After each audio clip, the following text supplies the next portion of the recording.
Assalamualaikum warahmatullahi wabarakatuh. Salam, namo buddhaya, Om Swastiastu, salam kebajikan. Perkenalkan, saya Sadiah Lutfi Deriani, mahasiswi Pendidikan Kewarganegaraan Angkatan 2021B. Saat ini saya akan menjelaskan mengenai artikel ilmiah yang telah saya buat yang berjudul Efektivitas Teknik Promosi Diskon Terhadap Minat Beli Masyarakat Indonesia. Indonesia terkenal dengan masyarakat yang memiliki gaya hidup konsumtif. Ditambah dengan adanya pandemi COVID-19, daya konsumtif masyarakat Indonesia meningkat semakin tinggi. Nielsen IQ mencatat sebanyak 42 juta pengguna e-commerce di Indonesia. Jumlah ini naik 88% dibanding tahun kemarin, yang hanya sebanyak 17 juta pengguna. Hal ini disebabkan karena meningkatnya jumlah pengguna internet yang tadinya hanya sebanyak 34 juta orang menjadi 42 juta orang. Ketertarikan konsumen untuk berbelanja disebabkan karena dua faktor. Faktor yang pertama yakni faktor internal, faktor yang berada dalam diri manusia, yakni respons yang timbul akibat adanya stimulus yang ada. Dan faktor yang kedua yakni faktor lingkungan. Contoh dari faktor eksternal yakni desain produk yang dibuat oleh produsen yang dibuat semenarik mungkin untuk menarik minat beli konsumen. Salah satu taktik pemasaran yang biasa digunakan adalah diskon. Diskon merupakan suatu pengurangan harga secara langsung oleh produsen kepada konsumen dalam periode waktu tertentu yang bertujuan untuk menghargai pendapat konsumen. Hal ini disebutkan oleh Kotler dan Armstrong. Oleh karena itu, berdasarkan pada pengaruh teknik promosi terhadap minat beli konsumen, masyarakat perlulah mengetahui teknik promosi seperti apakah yang bisa mempengaruhi minat belinya dalam mengkonsumsi atau memperoleh atau membeli suatu barang atau jasa yang memang dibutuhkan. Nah, penelitian ini dikhususkan pada teknik promosi diskon. Komparasi dengan penelitian terdahulu, salah satunya yakni yang dilakukan oleh Safinets pada tahun 2020 yang berjudul Pengaruh Promosopi terhadap Minat Beli Mahasiswa Fakultas Ilmu Sosial dan Ilmu Politik Universitas Sumatera Utara atau USU. Penelitian ini memiliki sampel sebanyak 3.034 mahasiswa Fakultas Ilmu Sosial dan Ilmu Politik. Nah, dari hasil daripada penelitian ini yakni terdapat adanya pengaruh antara promosopi dengan minat beli mahasiswa Fakultas Ilmu Sosial dan Ilmu Politik. Berdasarkan latar belakang tersebut, penelitian ini memiliki rumusan masalah. Yang pertama yakni untuk mengkaji jenis-jenis diskon apa saja yang berpengaruh terhadap konsumen, dan yang kedua adalah kapan dan di mana konsumen biasa menemui diskon, dan yang ketiga adalah untuk mengetahui seberapa besar minat konsumen terhadap diskon. Berdasarkan kajian di atas, maka diperlukanlah adanya suatu edukasi mengenai teknik marketing, yakni untuk mengetahui efektivitas teknik promosi diskon terhadap minat beli masyarakat Indonesia agar masyarakat Indonesia mampu kembali menata skala prioritasnya ketika berbelanja dan tidak mudah tergiur oleh suatu barang yang sedang diskon. Pemasaran merupakan suatu kegiatan yang terjadi antara pembeli dengan penjual untuk mencapai suatu kesepakatan atas barang atau jasa yang ditawarkan dari penjual kepada pembeli. Bauran dari pemasaran yakni 4P. Yang pertama adalah produk atau barang, yang kedua adalah price atau harga, yang ketiga adalah tempat, dan yang terakhir adalah promosi. Menurut Faisal, minat beli adalah keinginan seseorang untuk memperoleh sesuatu atau untuk mendapatkan sesuatu yang dipengaruhi oleh faktor lingkungan. Nah, faktor inilah yang kemudian mempengaruhi konsumen untuk membeli atau tidakkah suatu barang atau suatu jasa. Metode yang digunakan dalam penelitian ini yakni metode survei dengan penjelasan analisis deskriptif kualitatif untuk menjelaskan hasil dari survei. Desain yang dibuat dari penelitian ini yakni random sampling dengan pengisian kuesioner lewat Google Form. Kuesioner berisikan pertanyaan-pertanyaan mengenai tujuan masalah dari penelitian ini. Adapun prosedur yang ditempuh dalam penelitian ini, yang pertama yakni tahap perencanaan, yang kedua yakni tahap uji coba, dan yang ketiga adalah tahap perbaikan, yang keempat adalah tahap pelaksanaan, dan yang terakhir adalah tahap evaluasi. Pada tahap evaluasi ini dijelaskan pula hasil-hasil dari survei. Dari hasil penelitian diperoleh data sebagai berikut pada pertanyaan pertama, yakni pertanyaan mengenai jenis kelamin, bahwa terdapat 60% responden berjenis kelamin wanita dan 40% responden berjenis kelamin pria.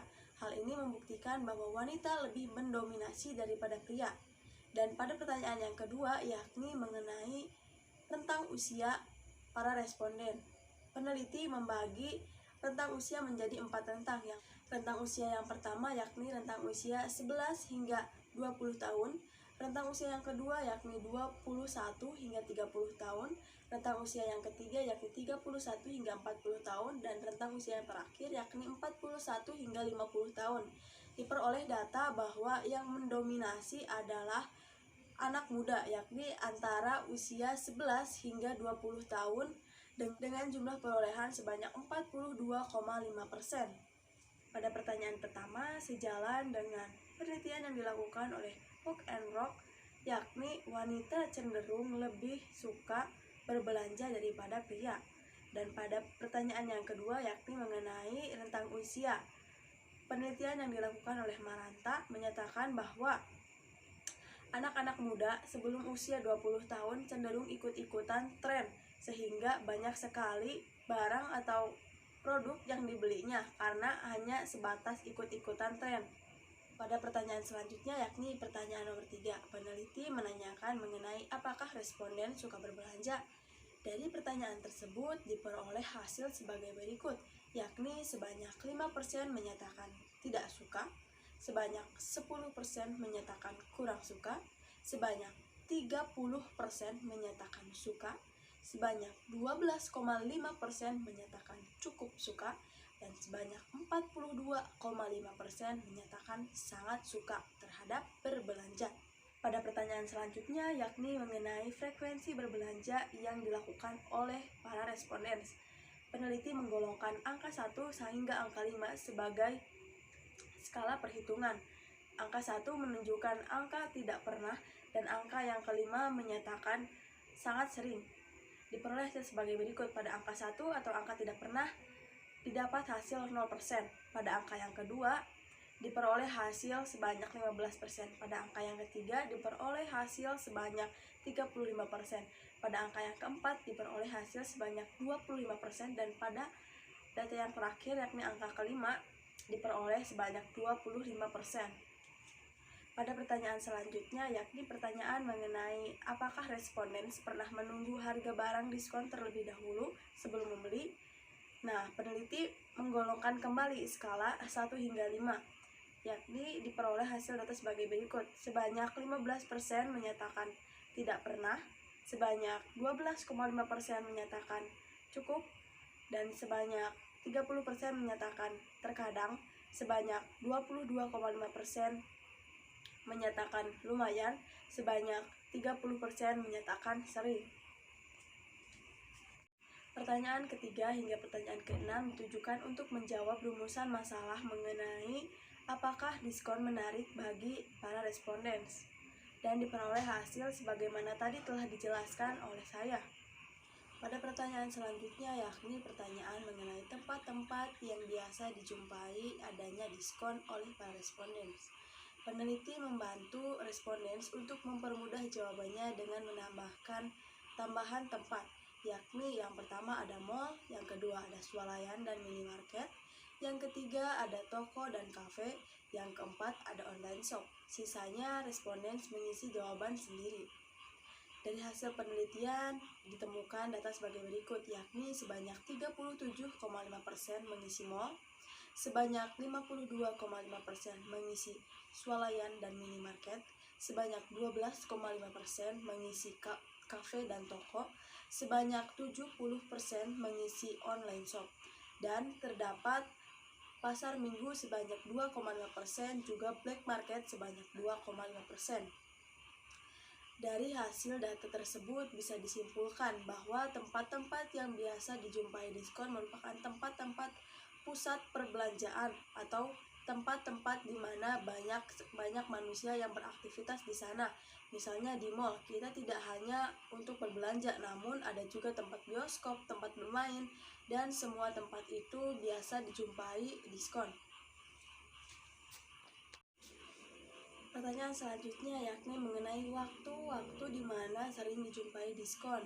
Peneliti membantu jawaban responden agar semakin mudah, yakni dengan menambahkan tambahan yang pertama yakni tanggal istimewa, yang kedua ulang tahun tempat belanja, dan yang ketiga launching toko atau produk baru. Nah, dari hasil tersebut diperoleh data sebagai berikut, yakni pada tanggal istimewa diperoleh data sebanyak 72,5%. Pada tanggal ulang tahun toko atau ulang tahun tempat belanja diperoleh data sebanyak 30%. Pada launching toko atau produk baru diperoleh data sebanyak 52,5%. Dan tambahan dari responden yakni berupa bulan Ramadan sebanyak 2,5% dan tergantung sebanyak 2,5%. Pertanyaan ke-7 dan ke-8 ditujukan untuk menjawab rumusan masalah nomor 3 yakni mengenai waktu dan tempat sering dijumpainya diskon. Nah, pada jawaban tempat yakni sejalan dengan pendapat dari Vladimir yang menyatakan bahwa diskon sering biasa dijumpai di pusat-pusat perhatian masyarakat. Contohnya adalah pasar. Pada pertanyaan mengenai tanggal, hal ini sejalan dengan penelitian yang dilakukan oleh Safinaj pada penelitian yang sebelumnya, yakni tanggal-tanggal cantik mempengaruhi minat beli masyarakat ini. Pada pertanyaan selanjutnya yakni pertanyaan nomor 9 mengenai jenis-jenis diskon yang biasa dijumpai oleh masyarakat. Peneliti membantu untuk mempermudah jawaban responden, yakni dengan menambahkan tambahan berupa yang pertama gratis ongkos kirim, yang kedua berupa potongan harga, yang ketiga berupa buy one get one, dan yang keempat berupa free gifts atau hadiah tambahan. Nah, dari hasil penelitian diperoleh data sebagai berikut, yakni sebanyak 60% menyatakan bahwa sering mendapat diskon berupa ongkos kirim, sebanyak 67,5% sering mendapat diskon berupa potongan harga, sebanyak 55% mendapat buy one get one, dan sebanyak 36% mendapatkan free gifts atau hadiah tambahan. Nah, lalu responden juga diberikan kesempatan untuk menjawab sendiri, yakni ada yang mengisi mengenai cashback yakni sebanyak 2,5%. Dari sekian banyaknya jenis diskon, maka sangatlah efektif apabila diskon dihubungkan dengan minat beli masyarakat Indonesia. Dari hasil penelitian dapat disimpulkan bahwa masyarakat tertarik terhadap diskon dan diskon juga berpengaruh terhadap masyarakat. Lalu disimpulkan juga bahwa waktu yang biasa dijumpai diskon yakni waktu-waktu istimewa.